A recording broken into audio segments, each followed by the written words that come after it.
Now, you might have seen a little clip on UFC's Embedded yesterday where Sean Strickland and Dricus du Plessis, they come face to face in the fighter hotel. And they hug, they embrace, they exchange pleasantries, and ultimately at the end, Dricus du Plessis wishes him the best of luck. And it's nice to see. How you doing, man? Good, man. Good trip. Mrs.? Yes. How you doing, Sean? Yeah. Yeah. Good trip. Me too. Yeah, well, I know you hate the place, but yeah, cool. Okay, that's all good. Right. Thanks again for being understanding. Of course, man. Enjoy the week. Thank you. Good luck to you. These guys have buried the hatchet.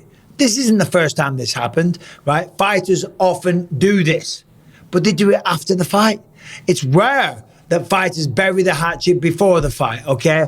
I mean, talking about after the fight, we got Colby Covington and Masvidal. They apparently buried the hatchet. Tito Ortiz and Chuck Liddell, massive rivalry. Buddies now, friends. John Jones, Daniel Cormier, they've kind of buried the hatchet. I feel like there's still a little bit of tension there, but generally those guys are good. Cody Garbrandt, TJ Dillashaw, old buddy, the list goes on. Adesanya, John Jones, never fought, never were opponents, but there was beef and there was talk about those guys fighting each other.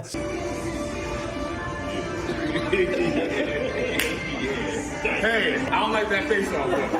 I felt like he won it. There's often times like that. Myself, Luke Rockhold, we did not like each other. We talked a lot of shit, right? We really did. Sounds like I the know worst that I'm gonna self-help knock him book out. you've ever read. Conceive, believe, achieve. Shut the up. Listen. Now, it's all good. We even share the same coach, and sometimes I've been in the gym when he's trained, and we've had a little bit of a roll together. So often we see this, right? Fighters that hate each other. Matt Hughes, BJ Penn. There's another one. They did not like each other, but they're very friendly these days. So it's beautiful to see, right? But the difference with this one is that this is before the fight even happened. Now, Dricus du Plessis actually wishing Sean Strickland good luck might seem strange, right? But I've done the same thing. When I fought Anderson Silva, we squared up right at the middle. We did the face-off right before the fight started. We shared a bit of a hug, bit of an embrace, and I actually wished him good luck right before we started. Maybe I shouldn't have done that because he opened up about 50 cuts in my face and I had about 100 stitches. But what I meant was, good luck. We're both going to war. We're both going to try and smash each other to bits. And I hope both of us go home to our families in one piece and continue to live happy lives, right? That's what I meant when I said good luck. I didn't mean good luck in the fight, right? I wanted to beat him to a pulp, but that's what Dricus meant as well. He meant good luck, and it's nice to see because this is real men that we're talking about because they've gone back and forth. You've seen the stuff. You saw the press conference. Dricus brought up his childhood. Sean Strickland wasn't happy. They got involved in a brawl at 296. Strickland said he's going to stab him at the press conference, at the weigh-in and all the rest of it, okay? But that seems to have all settled down now. Dricus du Plessis even said, I don't blame Sean Strickland for actually having a go at me because I said to him, bring it on. I was in his face. I would have done the same thing, said Dricus, okay? I took it as him being a man, right? And the reality is, I think both of them know they have a very, very tough fight on their hands. So it's nice to see that they buried the hatchet, okay? Not physically, fortunately, but metaphorically speaking, okay? So yeah, but what happens in the fight? Right? We don't know. We don't know what's going to happen in the fight. I guess we'll find out. I'm going to be doing a live Saturday for the main card. I'll be sitting there, I'll be watching the fights. I'll be joined by Rebecca Bisping as well. So make sure you tune in for that one, please. But regarding 297, let's just have a look at the rest of the fight card. Arnold Allen trying to rebound after that loss to Max Holloway. He's taking on Movsar Evloev, a man that's undefeated, a man that's 17-0. And Arnold Allen, you got to respect him, man. That's a really tough matchup for him. Movsar Evloev, as I said, great wrestler, beautiful striking, good submissions, undefeated. And a tough matchup for anybody. So far, never lost. Arnold Allen was 11 in a row until he ran into Max Holloway, okay? And now he's getting right back into the deep end. No tune-ups, no gimme fights, no warm-ups, no comebacks. Straight in at the deep end, taking on top opposition. Next fight up, Chris Curtis going up against Marc-Andre Barriault. The power bar. Okay, Chris Curtis, a good friend of Sean Strickland's. Them two are training partners. They will train together for this one. Moving on, Neil Magny, a man that's got so much experience and he's very long in the tooth, okay? When you talk about experience, yes, it's great, okay? It does. You control your emotions. You learn how to train better. You learn how to train smarter. You focus more on recovery. But there's miles on the clock. This will be his 40th professional fight.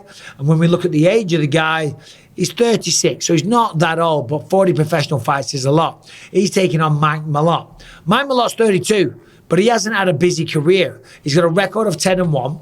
He's 3-0 in the UFC. They were all finishes. He's got beautiful wrestling, excellent jiu-jitsu, devastating striking. And believe it or not, he reminds me of George St. Pierre, the kind of well-roundedness that he has, the kind of athletic ability that he possesses. Mike Malott, he's put on this fight card for a purpose, for a reason. This is a showcase for him, but they haven't given him an easy matchup. He has to prove himself. UFC have given him the opportunity, right, pretty much in his hometown, to go out there, wow the fans, shock the world, beat Neil Magny, and emerge as a contender.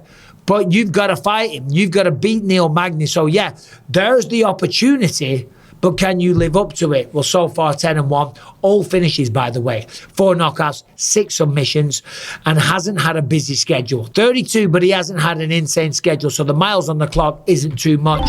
Then we got co-main event, Raquel Pennington taking on Mayra Bueno Silva for the vacant bantamweight title, okay? Raquel Pennington, she's been in there with everybody. She really has. Champs, former champs, you name it. Amanda Nunes, granted, hasn't become the champion. She's had a lot of opportunities. She's riding a 5-fight win streak, and this could be her last opportunity to fight for the belt. When you look at some of the names, all right, last time out, Ketlin Vieira, Aspen Ladd, Macy Chasson, Panicanzi, and Marion Renault. Won all of them. Before that, I lost to Holly Holm. She fought Jermaine Durandame, lost that fight, another champion. And before that, she was knocked out in round 5 against Amanda Nunes. But there's no quit. She's got great boxing. Mayra Bueno Silva, younger, less miles on the clock. Last time out, got a win over Holly Holm.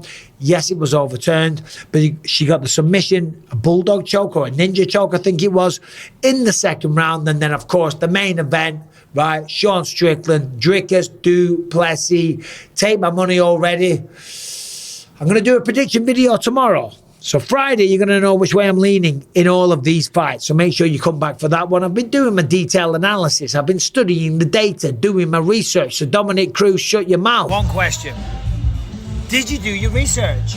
All I'm wishing is that we had a mute button. I've done the homework and I'm going to reveal all of my findings tomorrow. But it's a great fight card and it's a fantastic way to kick off 2024. Also on the undercard, Brad Katona's back in action. Whoa, potential fight of the night on the undercard.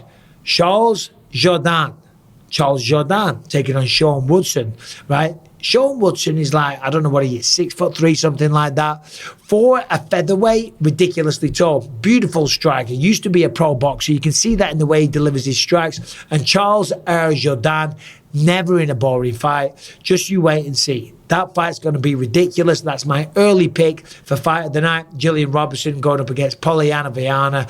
And kicking off the night, Malcolm Gordon against Jimmy Flick. Jasmine Jastovicius, another Canadian, against Priscilla Cachoeira. Johan Linnaeus, another Canadian, going up against England's own Sam Patterson.